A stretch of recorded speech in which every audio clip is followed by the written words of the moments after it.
అసెంబ్లీలో అడుగు పెడుతుంటే 175 చోట్ల ఏమాత్రం వణుకు బెణుకు లేని జగన్మోహన్ రెడ్డి గారు లాస్ట్ రోజు పులివెందల వదిలి పులివెందల పిల్లి పిఠాపురం వచ్చి కొమరం పులిని చూడడానికి వచ్చింది అంటే అసలు వారు వన్ సైడ్ అయిపోయిందండి. ఇక మాకు అర్థమైపోయింది మేము గెలుస్తున్నామని.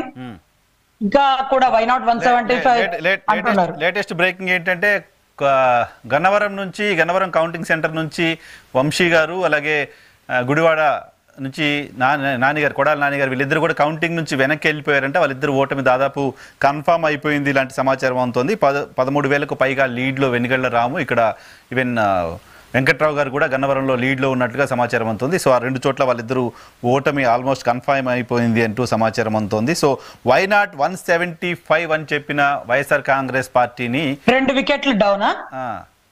సో ఏంటి దేని చూసి కూటమి వైపు జనాలు మొగ్గు చూపారని చెప్పి అనుకుంటున్నారు రజనీ గారు? సార్ వీళ్ళిద్దరు కూడా బలమైన టీడీపీ నాయకులు సార్, మొదటి నుంచి బలమైన టీడీపీ నాయకులు. అంటే ఎన్టీ రామారావు గారు ఉన్న దగ్గర నుంచి ఆయన హరికృష్ణ గారి దగ్గర టీ కప్పుల కోసం బజార్లో నుంచున్న వ్యక్తులు, వాళ్ళ కార్ డ్రైవింగ్ చేసిన వ్యక్తులు అండి. విశ్వాసం ఎలా ఉండాలి అంటే ఆ తల్లి పాలు తాగి తల్లి రొమ్ము గుద్దినట్టుగా ఈరోజు తల్లి భువనేశ్వరమ్మ గారి గురించి మాట్లాడి వల్లభనేని వంశీ గారు ఎంత చులకనైపోయారంటేనండి, మొన్నటి రోజు మీరు చూస్తే ఆఖరి రోజు అండి గన్నవరం ప్రచారానికి చంద్రబాబు గారు వచ్చిన ఆఖరి రోజు అండి, నేను అక్కడికి వెళ్తే కుంభ వర్షం అండి. నిజంగా అక్కడ ఉండేటటువంటి కార్యకర్తలు సైతం అక్కడక్కడ కొట్ల దగ్గర చెట్ల దగ్గర దాక్కున్న తరుణాల్లో ఆయన రాడు అని ఖరారు అయిపోయాక కూడా వర్షంలో వచ్చి అసలు ఆ క్యాన్వాయ్ పైకి కూడా అండి దగ్గర 14 మెట్లు ఉన్నాయి, చాలా హైట్ మీద ఆయన ఎక్కలేరేమో, అక్కడ వరకు రాలేరేమో అనుకున్నాం. వర్షంలో తడుచుకొని వెనకాల గొడుగు పట్టుకొని నుంచుంటే మాకైతే నిజంగా ఛత్రపతి శివాజీ అనిపించిందండి. రాడేమో అనుకున్నాం, కానీ ఎందుకు వచ్చాడంటే ఇక్కడే నా భార్యకి జరిగిన అవమానం, ఇక్కడ నుంచి వచ్చిన వాడే నా భార్య గురించి మాట్లాడారు, ఒక తల్లి స్థానంలో ఉన్న భువనేశ్వరమ్మ గారి గురించి మాట్లాడతావా నువ్వు, రే నీ పతనం ఇక్కడి నుంచే బిగిన్ అవుతోంది అంటూ ఆ రోజు చంద్రబాబు గారు అక్కడికి వచ్చి వర్షంలో తడుచుకున్న ఇచ్చిన స్పీచ్ కి నేనైతే కన్నీటి పర్యంతమై అదే రోజు ఆయన కాళ్ళకి ఆ వర్షంలో దండం పెడుతుంటే రారేమో అనుకున్నాను సార్. అంటే రాకపోతే ఎలా అమ్మా, మీ భవిష్యత్ అంతా మా చేతిలో లేదా అంటూ ఆయన మమ్మల్ని అందరినీ ఉద్దేశించి మాట్లాడినటువంటి పరిస్థితి అండి. సో ఇటువంటి పరిస్థితుల్లో ఇక పవన్ కళ్యాణ్ గారు అయితే ఒక గ్రామం కోసం ఒక కుటుంబాన్ని వదులుకోవాలి, ఒక రాష్ట్రం కోసం ఒక గ్రామాన్ని వదులుకోవాలి అంటూ ఒక నీతి సూత్రాన్ని చెప్పేవారండి. ఆ కుటుంబం పాపం ఈ రోజు కొణిదల వారి కుటుంబంలో అసలు ఎవరు ఏది మాట్లాడినా కూడా ఒక పెద్ద తప్పు బూతు పదం లాగా కుటుంబాన్ని మొత్తాన్ని రోడ్డుకు లాగేశారండి. ఒకానొక టైంలో చిరంజీవి గారు ఎప్పుడు రాజకీయంలోకి రానటువంటి వ్యక్తి మొన్న మధ్య ఇద్దరిని సపోర్ట్ చేస్తూ ఒక స్టేట్మెంట్ ఇస్తే దానికి కూడా బూతు పురాణం అల్లేస్తే ఆయన కనీసం పిఠాపురం కూడా రాలేని పరిస్థితి అండి. ఈ రోజు నోరు విప్పి మాట్లాడితే అది బూతుల కిందే కనపడుతూ కొణదల వారింటి ఆడపిల్లల్ని కూడా బజార్లోకి లాగుతుంటే ఈ రోజు ఆ తల్లి అనేదట, నాగబాబు గారి తల్లి అనేదట, అరే చిన్నోడు తింటున్నాడో తినట్లేదో, కళ్యాణ్ బాబు ఎండకు తిరుగుతున్నాడరా, మనకి ప్రోటోకాల్ లేదు, గన్మెన్లు లేరు, ఎలారా వాడి ప్రాణం అంటే తల్లి ఒక వీరమాత లాగా ఆ బిడ్డను వదిలేమ్మా, ఈ రోజు నువ్వు జీవితాంతం మిగిలిపోతావు అంటూ కొన్ని అప్డేట్స్ చెప్తాను, కొన్ని బ్రేకింగ్స్ చెప్తాను. ఎలక్షన్ కౌంటింగ్ సంబంధించిన అప్డేట్స్.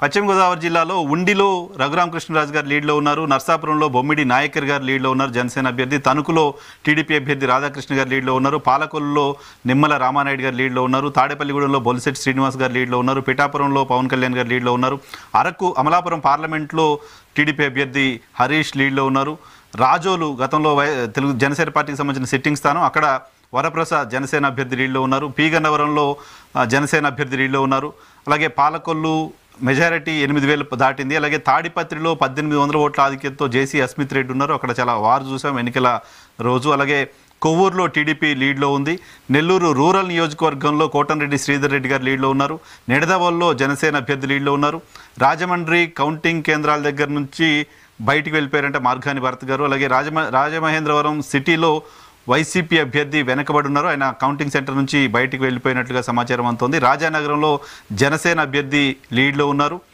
3,000కు పైగా లీడ్లో ఆయన కంటిన్యూ అవుతున్నారు, పోస్టల్ బ్యాలెట్లో మొత్తం వచ్చిన పోస్టల్ బ్యాలెట్లో విజయసాయి రెడ్డి గారు భారీగా వెనకబడి ఉన్నారనే సమాచారం అందుతోంది.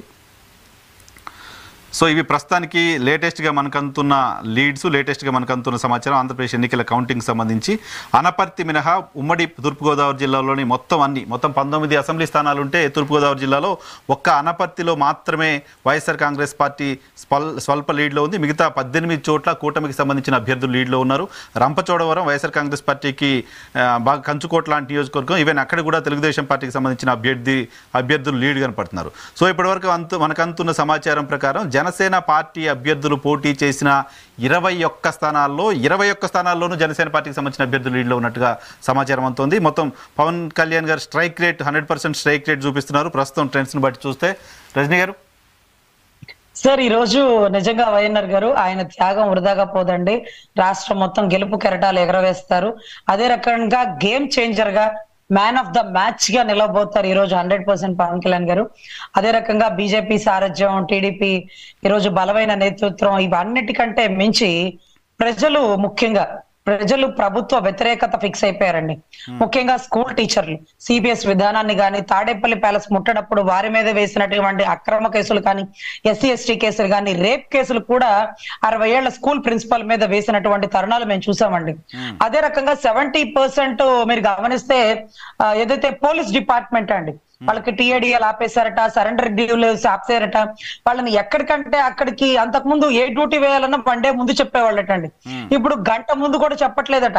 అరగంటలో మీరు తాడేపల్లికి వెళ్ళిపోవాలి అంటారట. సార్, అది నా డ్యూటీ కాదు కదా, ఇంకొకళ్ళది కదా అని అనడానికి లేకుండా ఇమ్మీడియట్ గా ఎక్కడున్నారా, ఏ పరిస్థితిలో ఉన్నారో, ఏ ఊర్లో ఉన్నారో కూడా కనుక్కోరట. ఇవాళ వీకెండ్ కదా అని వచ్చేస్తే అవదట. గంటలో తాడేపల్లి ప్యాలెస్ కి మీరు వెళ్ళి సెక్యూరిటీ గార్డ్ లో ఉండాలట. ఇందాక వచ్చేటప్పుడు చూస్తే తాడేపల్లి ప్యాలెస్ లో పోలీసులు లేరండి. అంతకుముందు చంద్రబాబు గారిని కలవడానికి వెళ్ళేటప్పుడు ఫోన్లు ఎప్పుడు డిపాజిట్ చేయలేదండి. మొన్న రోజు కలవడానికి వెళ్ళినప్పుడు ఫోన్లు కూడా డిపాజిట్ తీసుకున్నారండి.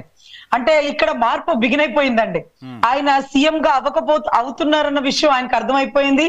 ఈయన సీఎం ఇక కోల్పోతున్నారన్న విషయం ఆయనకు అర్థమైపోయి ప్రోటోకాల్ కూడా తగ్గిపోయిందండి. అదే రకంగా ప్రతి ఒక్కరు తిరగబడ్డారు. రాష్ట్ర ప్రజలే ఈ రోజు కూటమిని గెలిపిస్తున్నారు. ముఖ్యంగా వైసీపీ వ్యతిరేకులండి. అంటే సర్పంచులు సైతం లక్షలు ఖర్చు పెట్టుకొని గెలిపిస్తే రోడ్లు కూడా వేయలేని పరిస్థితుల్లో ఈ రోజు వైసీపీ కనీసం ప్రభుత్వ ఖజానాకి, పంచాయతీకి ఇచ్చిన డబ్బులు కూడా తీసుకోవడానికి లేకుండా శనివారం అకౌంట్ లో పడింది, సోమవారం ట్రాష్ చేసేసారు పరిస్థితుల్లో వైసీపీ వాళ్ళు కూడా తిరగబడి ఈ రోజు బలంగా టీడీపీలోకి, జనసేనలోకి చేరడం జరిగిందండి. ఇక గెలుపు అనేది ప్రతి రౌండ్, ఏ రౌండ్ కి కిక్కెక్కి బహుశా వైసీపీ వెనక్కి వెళ్ళిపోతో నాకైతే తెలియదు, కానీ ప్రతి రౌండ్ కిక్ గానే ఉందండి. బహుశా ఫస్ట్ 2 వికెట్లు చాలా చాలా దుర్మార్గపు దారుణమైన వ్యక్తులండి. వాళ్ళు అవమానపరిచినటువంటి తీరు వర్ణనాతీతం అండి. పురుషోత్తం రెడ్డి గారు, ఆల్మోస్ట్ ట్రెండ్స్ కంటిన్యూ అవుతున్నాయి. ట్రెండ్స్లో ఏం చేంజ్ కనపడట్లేదు. మనకి కౌంటింగ్ ప్రారంభమైన దగ్గర నుంచి చూస్తుంటే ట్రెండ్స్లో పెద్ద చేంజ్ ఏం కనపడట్లేదు. అనూహ్యంగా గోదావరి జిల్లాలో 1-sidedగా ఓటింగ్ జరిగినట్లుగా కనపడుతోంది. సో మీ అబ్జర్వేషన్ ఏంటి? పవన్ కళ్యాణ్ గారికి సంబంధించి లేటెస్ట్ ఇన్ఫర్మేషన్ 20,000 ఆధిక్యం దాటిందట పవన్ కళ్యాణ్ గారిది. సో గోదావరి జిల్లాలో ఈ స్థాయిలో నెగిటివ్ ఉండడానికి ఉండాల్సిన పరిస్థితి ఎందుకు వచ్చింది?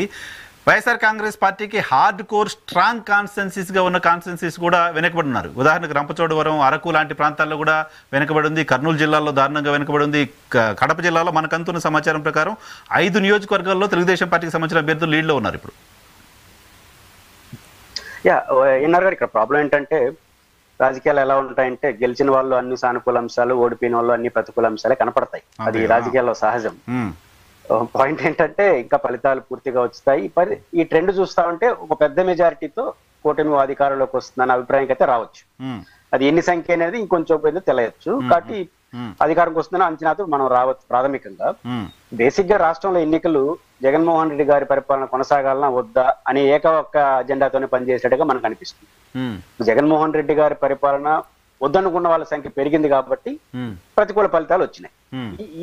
ఈ సెన్స్ రాష్ట్రం అంతా ఉన్నప్పుడు ప్రాంతాలు ఉండవు, మళ్ళీ గోదావరి ఉండదు, రాయలసీమ ఉండదు, ఏముండదు. జగన్మోహన్ రెడ్డి గారి పరిపాలన వద్దు అని సార్వజనీయమైన అభిప్రాయంకి వచ్చేసిన తర్వాత కడప, కర్నూలు ఏముండవు, అంతే కదా. కానీ అన్ని ఒకటే ఉంటాయి. కాకపోతే ఇక్కడ రాయలసీమ వరకు అదనంగా నేను చెప్పదలుచుకున్న పాయింట్ ఏంటంటే, ఇంతకుముందు నేను ప్రస్తావించినట్టు జగన్మోహన్ రెడ్డి గారి అధికారంలో గత కల్చర్ ఆయన పూర్తిగా నిర్వీర్యం చేశాడు. అంటే సంక్షేమ పథకాలు, వాలంటీర్ల సిస్టమ్, ఆయన ఎంచుకున్నటువంటి సెక్షన్ ఆఫ్ పీపుల్, అది తప్ప ఇంకోటి మానేశాడు. ఒరిజినల్ గా